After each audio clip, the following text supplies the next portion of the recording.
Приветствую, это Илья и мой канал Антимрак. В этом видео я бы хотел поговорить в очередной раз про так называемый смысл жизни. На моем канале есть целый плейлист по этой теме и очередное видео из этого плейлиста. Так вот, почему вообще люди говорят про смысл жизни?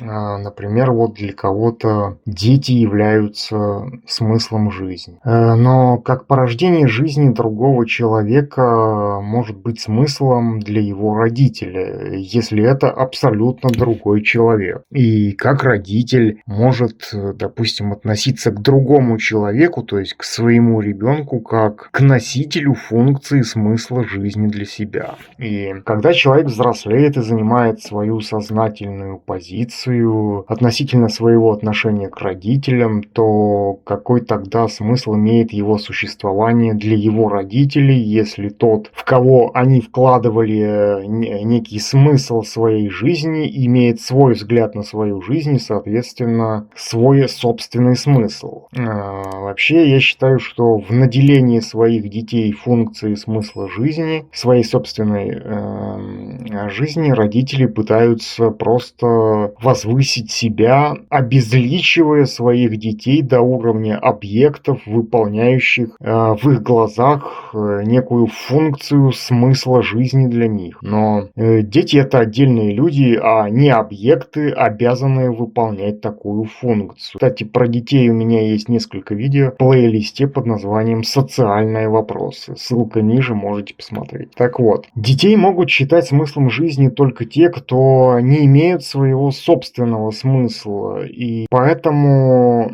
я имею в виду своего собственного сознательного смысла, и поэтому они спекулируют на наделении функции смысла жизни других людей, то есть своих детей. Как вот, допустим, при совке из человека делали такую обезличенную государственную единицу, когда посвящали его в октябренка, а затем в пионера. Это была такая... это вообще все было общество, представляло из себя некую такую массу обезличенных, лишенных всякой индивидуальности людей, готовых идти туда, куда скажет идти им партия. И человек сам по себе идеологически взращивался таким образом, что он идентифицировал себя с этим большинством, а себе самому он как будто бы и не принадлежал вовсе. И кто-то лично находил для себя смысл во всем этом, придуманном не им, рожденным не его потребностью, если не считать своей потребностью быть в стаде. Но кто-то вспоминает с ностальгией те времена, когда вместо его решали, кем он должен быть. Религиозная идея как смысл жизни. Кто-то находит смысл жизни и некое спасение для себя в религиозной идее, списывая все воспринимаемые им факты на авторитарную идею Бога, который якобы просто взял и все создал. И в какой-то степени это избавляет самого человека от необходимости думать и от многих страхов, вроде страха смерти, которым, собственно, и пользуются идеологи религии. Но когда человек испытывает глобальный страх, неопределенность в отношении идеи смерти, то он воспринимает религиозную идею как некое спасение, которое, конечно же, ничего не объясняет, ведь она лишь избавляет от необходимости думать, потому что позволяет ссылаться в любой сложной и непонятной и пугающей ситуации на авторство некоего бога.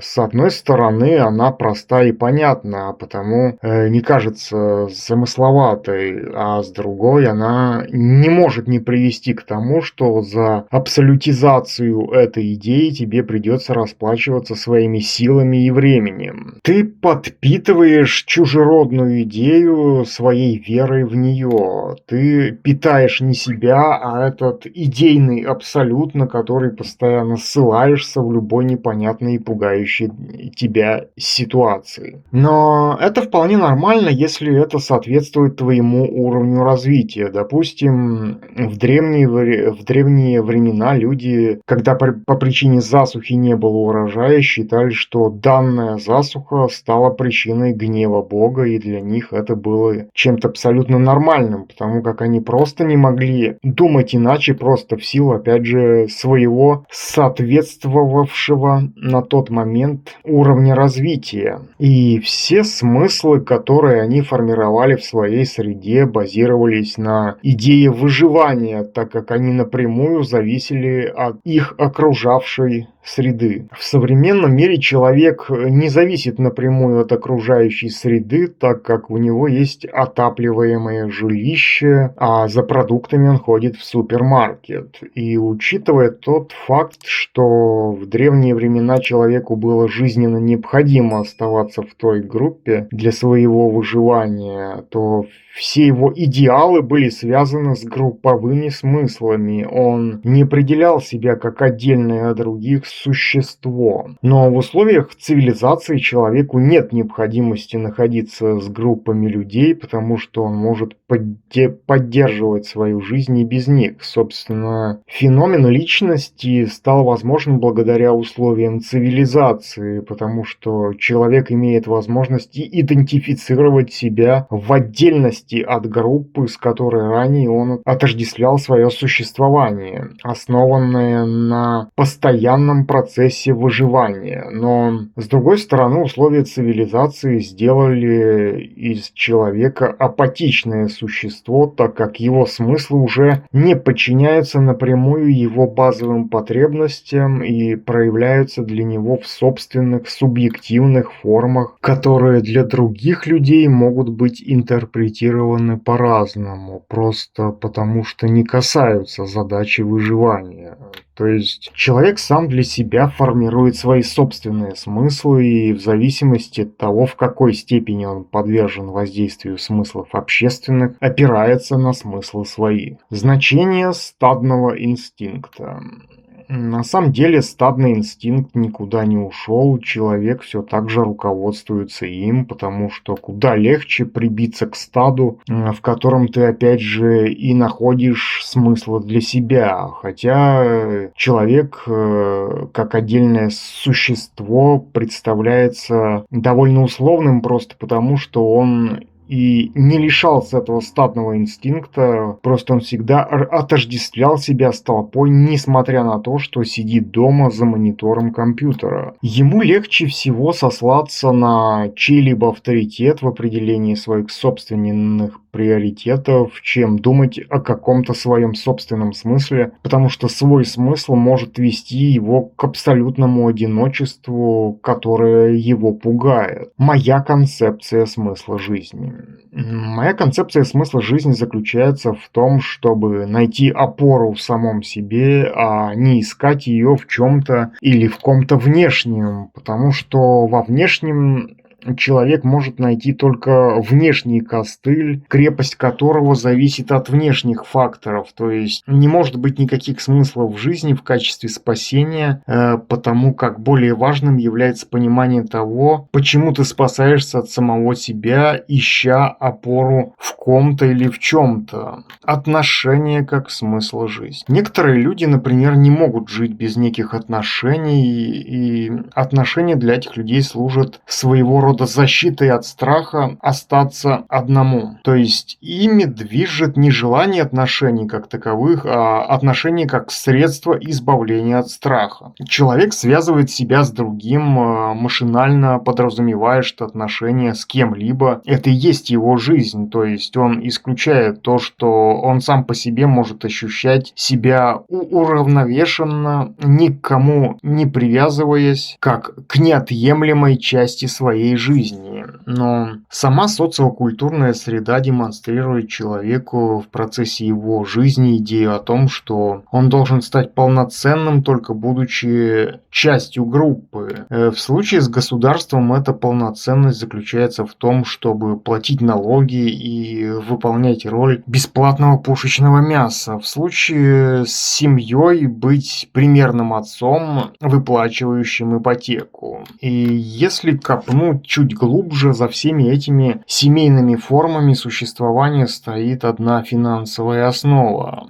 Семья, которая живет в лесу и питается подножным кормом, абсолютно неинтересна общественной системе, потому что она не вовлечена в финансовую сферу, то есть через которую бы осуществлялся контроль за ней. То есть для человека его финансовое положение носит исключительно бытовой смысл, а с точки зрения финансовой системы, финансовое положение человека – это способ его контролировать и способ ограничивать его. Чужеродные смыслы. То есть, как можно было убедиться на выше приведенных мной примерах, человек принимает принципы жизни в системе, которая суть есть ограничение из элементов которой строится его собственный смысл жизни. Это не хорошо и не плохо, просто в большинстве случаев именно так и бывает. Если подходить к понятию смысла жизни с идеалистической точки зрения, то этот смысл никак не может быть связан с вовлеченностью человека в жизнь общественной системы. Потому что так или иначе человек, живущий в системе, может быть полноценным для нее только в том случае, когда он выполняет функцию по отношению к ней и соответствуя ей полностью. Твое отношение к себе не должно зависеть от отношения к тебе других людей. Твое отношение к себе не должно зависеть от отношения к тебе других людей, и это в моем понимании является одним из важнейших факторов для обретения собственного смысла, потому что, опираясь на других в отношении к себе, ты питаешь в себе иллюзии смысла для ухода от самого себя, того, которого ты не можешь принять. И поэтому невозможно обретение смысла без того, чтобы стать опорой для самого себя. Когда ты находишь опору в самом себе, внешние атрибуты твоей жизни не оказывают на тебя определяющего влияния в твое отношение к себе, потому что ты понимаешь, что ты и так с собой, и у тебя самого тебя никто не отнимет. Смысл жизни не может рождаться в атрибутах. Смысл жизни не может рождаться в атрибутах жизни, потому как атрибуты всего лишь сопровождают ее, хотя атрибуты при определенных условиях становятся тем, что делает жизнь осмысленной, в том смысле, что человек понимает, для чего он просыпается каждое утро и в целом в каком направлении он движется в своей жизни. Но,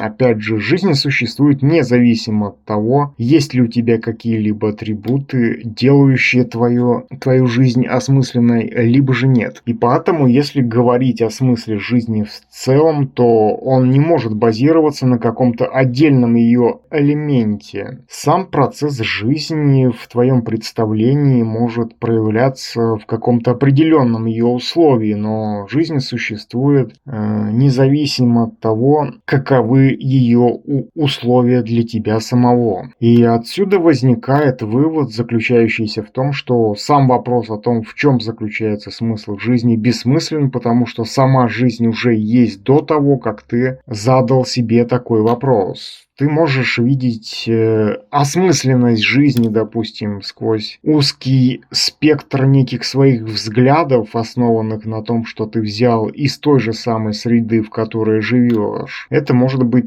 та же самая религиозная идея, о которой я говорил выше, но любая идея – это всего лишь призма, сквозь которую ты воспринимаешь жизнь, но не сама жизнь. Идея, если она определяет твои отношения к жизни в целом, всегда потребует некой жертвы от тебя, потому что ты уверовал в то, что идея является отражением самой жизни. В случае, допустим, с той же самой религиозной идеи ты вынужден вольно или невольно ссылаться на то, что происходящее с тобой является следствием влияния Бога. Хотя не совсем понятно, в каких случаях влияние Бога имеет доминирующее влияние на тебя, ведь ты же сам утверждаешь, что Бог создал человека свободным. Ты не обращаешь внимания на то, что религиозная идея как таковая не имеет отношения ни к чему возвышенному вроде идеи Бога, потому потому что религиозная идея является всего лишь идеологическим инструментом, и она не может давать тебе смысл, она может лишь давать тебе иллюзию смысла, за которую ты вынужден расплачиваться своей собственной свободой. Спасибо за внимание. До встречи в новых интересных видео.